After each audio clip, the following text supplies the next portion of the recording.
कि अगर मैं अपनी अकल दाढ़ निकाल देता हूँ तो मेरी अकल पे फर्क तो नहीं पड़ेगा? नहीं, तो मैक्सिमम पॉपुलेशन उसमें हाइजीन नहीं मेंटेन कर पाते एंड उन कारणों की वजह से it gets decayed very fast. Ideally because 17 से 25 साल की उम्र के बीच में अराउंड आते हैं वो दांत।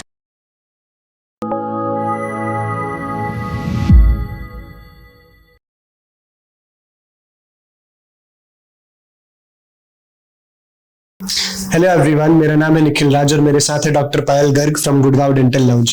पिछले कई सालों से ये दिल्ली और एनसीआर में हम सभी के दांतों का ख्याल रख रही हैं। Welcome ma'am. हेलो। किसी ने क्या खूब कहा है कि आप अकलमंद नहीं होते जब तक आपकी अकल की दाढ़ नहीं आती। क्या सच है मैम? सच तो है, अक्कल दाढ़ जो है rightly it's name is given ideally because 17 से 25 साल की उम्र के बीच में अराउंड आते हैं वो दांत। तो जिसमें एक्सपेक्ट किया जाता है कि अब हम टीनेज से निकल के अडल्टहुड में कि that we have become wiser, तो that is why they are called अक्कल दाढ़।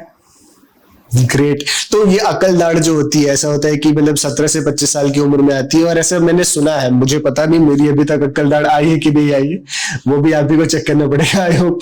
तो मुझे ये जानना था कि क्या अकल दाढ़ को निकलवाना जरूरी होता है? देखिए, जो विजडम टूथ है it is nothing but a third set of molars. Already we have 2 sets of molars, so it is additional third set of molar जो आता है बिटवीन दिस एज। तो निकलवाना जरूरी ऐसे नहीं होता, डिपेंड्स कि उसका इरप्शन कैसा है। अगर वो आइडियल है, कुछ दिक्कत नहीं है, तो उसमें आपको निकलवाने की जरूरत नहीं है। जरूरत क्या है अक्कल दाढ़ की? पहले हुआ करता था, जो हमारे एंसेस्टर्स होते थे, they used to have these raw plants, nuts और टफ मीट्स वगैरह। तो उस टाइम पे जो विजडम टूथ थे हमारे अक्कल दाढ़, they were very helpful in grinding these tough meats for them. आजकल हमारे मॉडर्नाइजेशन हो गया है, यूटेंसिल्स बदल गए हैं, खाना पीना बदल गया है, so these wisdom tooth have become vestigial. Vestigial बोले तो जिसका अभी आपके बॉडी में यूजेज नहीं है। तो मोटा मोटा कहूं तो अक्कल दाढ़ ना खाने में काम आ रहा है, ना दिखाने में काम आ रहा है। It's at the back of your mouth. हाँ, ये जरूर होता है कि वो इतना पीछे होता है तो मैक्सिमम पॉपुलेशन उसमें हाइजीन नहीं मेंटेन कर पाते एंड उन कारणों की वजह से it gets decayed very fast. और इसी कारण की वजह से डेंटिस्ट रिकमेंड करते हैं कि उनको निकलवा लेना चाहिए। हाँ, डेंटिस्ट रेकमेंड करते हैं। देखो, मैं I am one of those, if your tooth is worth saving, I am willing to do a root canal, a cavity, anything to save that tooth. But with wisdom tooth, we are slight compromised, क्योंकि होता क्या है, there are 4 things that govern उसका eruption. पहला होता है कि कहीं वो जॉ में या गम्स के अंदर एंट्रैप तो नहीं है। अगर जॉ के अंदर एंट्रैप है, कई लोगों को it becomes very painful, तो आपको निकलवाना ही पड़ेगा।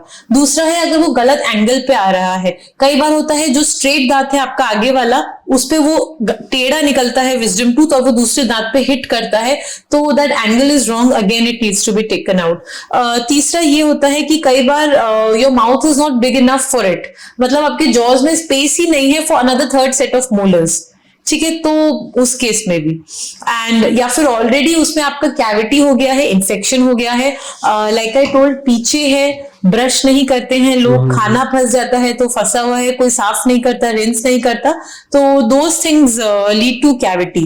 तो ऐसे में निकलवाना बेटर है मैं कहूंगी, क्योंकि अगर आप एक सड़ी हुई चीज को अपने मुंह में रख के घूम रहे हैं, it's going to hamper your बगल वाला दांत ऑल्सो, कि दोज मोलर्स आर इंपॉर्टेंट। जो हमारे नंबर 6 और नंबर 7 के टूथ होते हैं, दोज आर इंपॉर्टेंट, तो उन केसेस में निकलवाना बेटर है। मेरे जैसे बहुत सारे डरपोक लोग होते हैं जो कि बहुत ज्यादा खून से देख के डरते हैं, ऑपरेशन से डरते हैं, सिरिंज से डरते हैं। तो ऐसे लोग जब डेंटिस्ट के पास जाते हैं कि नहीं अक्कल दाढ़ का विजडम टूथ निकलवानी है, तो क्या प्रोसीजर होता है? कुछ मतलब ऐसे बताएंगी जिससे कि बहुत ही ज्यादा रिलैक्स हो जाए हमारे जैसे लोग।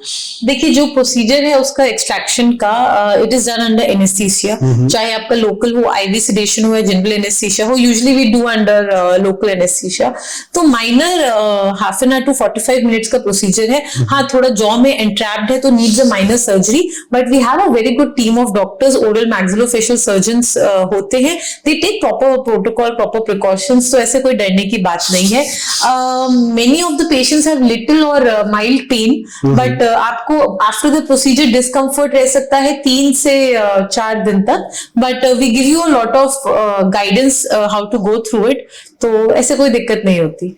गाइडेंस भी आप बता ही दिए कि प्रोसेस होता है, उसके बाद में किस तरीके से वो अपना दांतों का ख्याल रख सकते हो। देखिए निकलवाने के बाद वही आपको सॉफ्ट खाना खाना है, कोल्ड खाना खाना है, कुछ भी बहुत तेज गर्म नहीं लेना होता।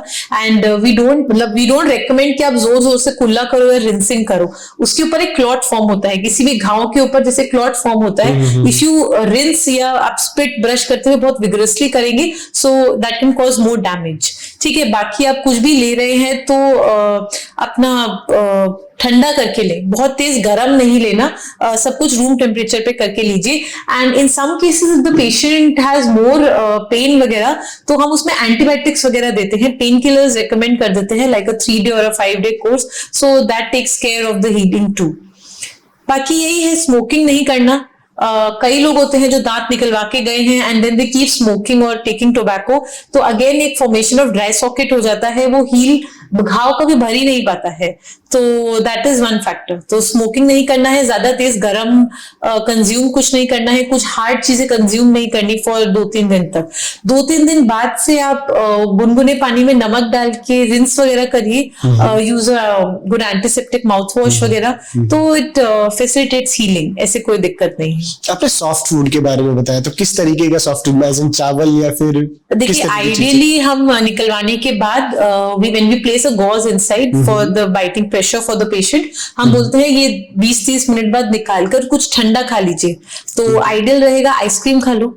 लाइक निकलवाया, after 20 minutes you take out that gauze, you have something cold, ice cream is cold, ice cream is soft, so it is ideal food. But many a times we have patients जो diabetic होते हैं and you know their blood sugar is in control and they don't want to take ice cream, so उस case में मैं recommend करती हूँ कि आप ठंडा दही ले लो अपने घर जाके, by the time you reach home ठंडा दही खा लो या दही चावल खा लो, it is filling, it is soft, या आप दलिया वगैरह खा सकते हो, वेजिटेबल दलिया ठंडा करके खा लो, ऐसे कोई दिक्कत नहीं है।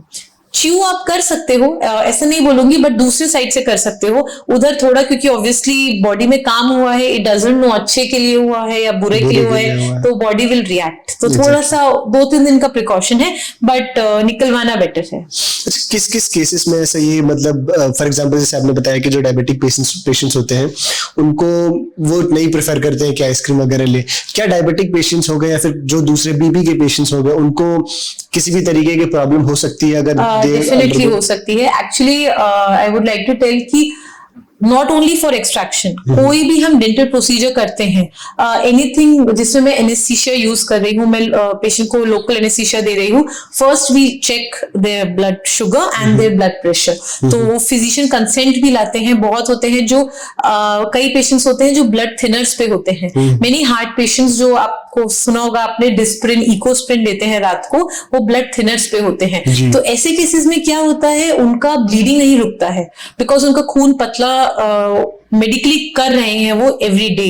तो फॉर दोज पीपल व्हेन, अगर आपका जिस दिन एक्सट्रैक्शन शेड्यूल्ड है उसके 2 से 3 दिन पहले हम वो ब्लड थिनर बंद करवाते हैं, ताकि हमें उस टाइम क्लॉट मिल जाए, ब्लड हमारा स्टॉप हो जाए, then they can resume thereafter with their medication. तो ये सब प्रिकॉशन तो जरूर लेना ही होता है।